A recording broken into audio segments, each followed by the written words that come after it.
안녕하십니까. 속속TV 박병희 중개사입니다. 어제 9월 1일 석간신문으로 임대차 전세 사기에 대한 대책 방안에 대해서 정부가 발표를 했습니다. 자, 이 대책에 대해서 피해 예방 차원도 있고 피해 보상 차원도 있는데 어떻게 정부가 추진하고 준비하고 있는지 이 부분 한번 알아보도록 하겠습니다. 자, 지금 보도자료 보시면요. 8월 31일 날 발표가 배포가 된 거죠. 그리고 보도 일시는 9월 1일 석간부터 이렇게 보도 가능한 걸로 나왔습니다. 자, 내용은 전세 사기 피해 방지 방안 발표입니다. 자, 임차인 재산 보호와 주거 안정 지원을 위한 종합 대책이라고 하는데 어떤 대책인지 한번 알아보도록 하겠습니다. 자, 보시면 전세 사기 피해 방지 3대 전략.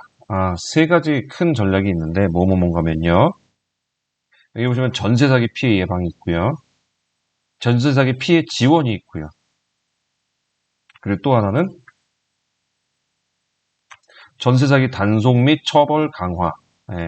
이렇게 세 가지로 나뉘는데 단속은 좋지만 처벌 강화는 의미가 없을 것 같아요. 이미 누군가의 피해자는 생기잖아요.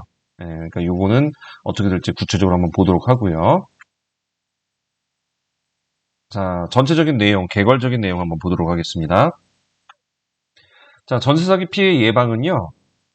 임차인의 정보 제공을 확대하겠다는 얘기인데 요거는 계약하기 전에 임대인에 대한 정보 제공을 확대하겠다는 얘기입니다. 그러니까 임대인에 대해서 충분히 알려주겠다는 얘기죠.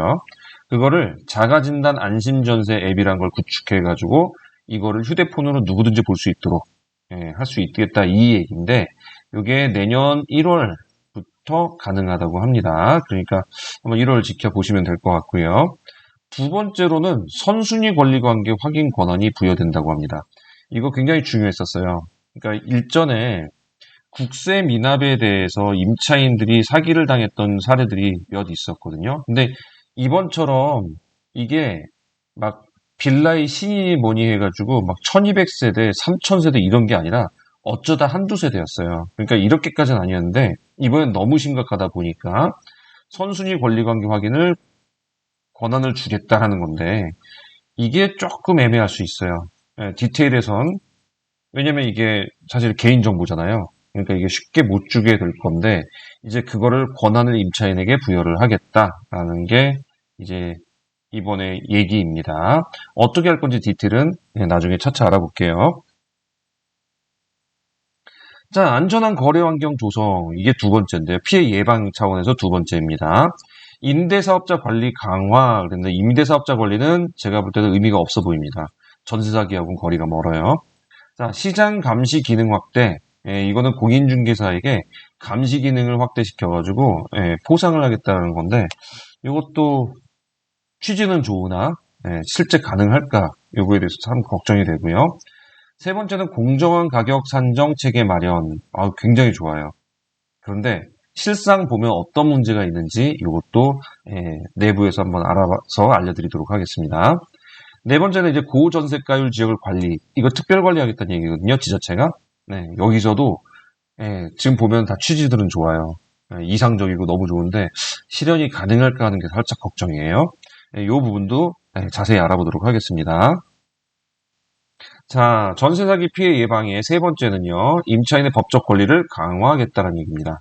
자, 최우선 변제 금액 상향하는 거 이해합니다. 하지만 간의 기별이 안 갈 것 같습니다.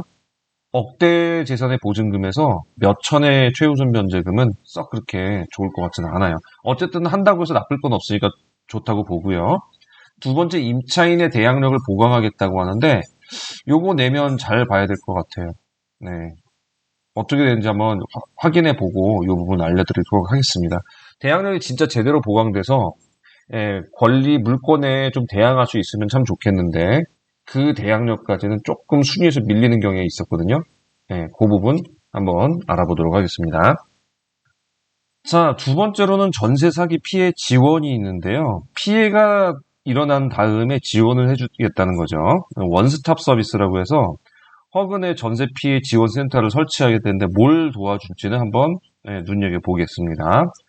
두 번째로는 보증금 미반환 피해 지원을 해주겠다고 합니다. 보증금이 반환되지 못한 걸 피해를 지원해준다. 저리로 긴급 자금 대출을 해준다는데, 자, 저리란 건 어쨌든 이자가 있는 거예요. 그런데 이거를 찾아주진 못하죠. 결과적으로는 그냥 내 돈은 띈 건 띈 거네요. 그죠? 요거 어떻게 되는지 한번 제대로 한번 보겠습니다. 내막을 봐야죠. 또 두 번째는 전세보증금 반환보증 가입을 지원해준다.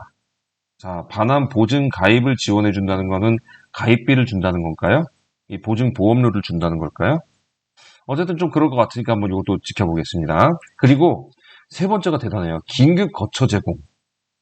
허그 강제관리주택 등을 임시 거처로 제공한다. 임시는 그럼 과연 얼마일까요? 얼마 동안이 임시일까요? 그리고 지금 이번에 3,000세대가 넘는다고 그래요. 3,000채가 넘는다고 하는데, 빌라의 10만 그렇고, 뭐, 몇몇 더 있겠죠, 뭐. 근데 이런 사람들이 이런데 피해자들을 전부 수용할 공간이 있을까요? 조금 이건 알아봐야 될 것 같습니다. 어쨌든 이것도 디테일 정확하게 알아볼 테니까요. 그 부분 또 준비해서 알려드리도록 하겠습니다. 어쨌든 정부가 노력하고 있다는 건 사실이에요. 그죠? 네. 다음 거 알아보겠습니다. 자, 전세 사기. 세 번째는 전세 사기 단속 및 처벌 강화인데요. 아까도 말씀드렸지만 처벌을 강화할 글쎄요. 처벌이 무서워서 안 할 사람은 안 하겠지만 우리 그거 아시죠? 자물쇠가 있으면 우발 범죄를 막을 수는 있지만요. 아예 작정하고 덤비는 그런 거는 막을 수가 없어요. 그죠? 그래서 처벌 강화가 의미가 있을지는 잘은 모르겠습니다만 어쨌든 전세 사기 단속을 강화한답니다. 혹여라도 한번 해볼까 하는 사람들을 막아보겠다는 취지겠죠. 범정부 전세 사기 특별 단속. 네, 요것도 한번 보고요. 상시적 공조 체계 구축. 네, 이름은 되게 좋아요. 그래서 어떻게 단속을 할 건지, 어떻게 이런 체계를 구축할 건지 좀 알아보고요. 전세 사기 관련자를 엄중 처벌하겠답니다. 네, 가해 임대사업자네요. 그리고 자격사면 공인중개사도 들어가는 거겠죠? 네, 이런 분들 처벌을 강화한답니다. 자, 그리고 두 번째는 채권 회수 전담반을 운영한다고 합니다. 채권을 회수하는데 전담반. 자, 전담반이 하면 회수를 더 잘 받아내는지는 전 잘 모르겠어요. 네. 하여간 그래도 어떻게 했는지, 어떻게 디테일을 또 마련을 하는지 한번 보도록 하겠습니다. 그래서 정말, 감탄사가 나올 정도로 괜찮은 정책이 나오기를 바라요. 자, 이게 지금 세 가지 방안을 한번 알아봤습니다. 근데 지금 세 가지를 쭉 보면은 취지는 굉장히 좋아요. 그리고 내용도 그럴듯해요. 그런데 이제 문제는 이게 실현이 가능할까? 이 부분이 살짝 걱정이 됩니다. 사실 우리 그런 거 있잖아요. 이론적으로는 가능하지만 현실적으로 불가능한 거. 그러니까 우리 자외선을 막기 위해서 자외선 보호 필름을 지구 전체에다가 씌우겠다. 이거 말은 되죠. 이론적으로는. 무슨 수로 씌웁니까? 현실적으로는 불가능한 거잖아요. 그런 것처럼 지금 이것도 취지랑 굉장히 좋은데 이게 잘만 활용된다면 좋을 것 같은데 이게 진짜 잘 될 수 있을까라는 걱정이 살짝 앞서긴 합니다. 자, 그래서 이 방향이 정말 좋은 방향으로 잘 추진되었으면 좋겠다라는 바람으로 한번 기대를 해봅니다. 자, 오늘 속속TV 여기까지 준비했고요. 도움되셨으면 구독과 좋아요 부탁드립니다. 다음 시간에는 이 부분에 대해서 좀 각 파트별로 디테일 좀 설명드리도록 하겠습니다. 함께 해주신 여러분들 감사합니다.